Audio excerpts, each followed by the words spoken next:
Telangana high court website hacking కి గురైంది. Order కాపీలు డౌన్లోడ్ చేస్తుంటే ఆన్లైన్ బెట్టింగ్ సైట్ కనిపించడం కలకలం రేపుతోంది.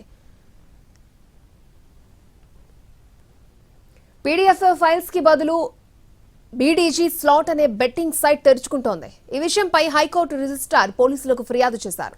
దీంతో కేసు నమోదు చేస్తున్న సైబర్ క్రైమ్ పోలీసులు దర్యాప్తు చేపట్టారు.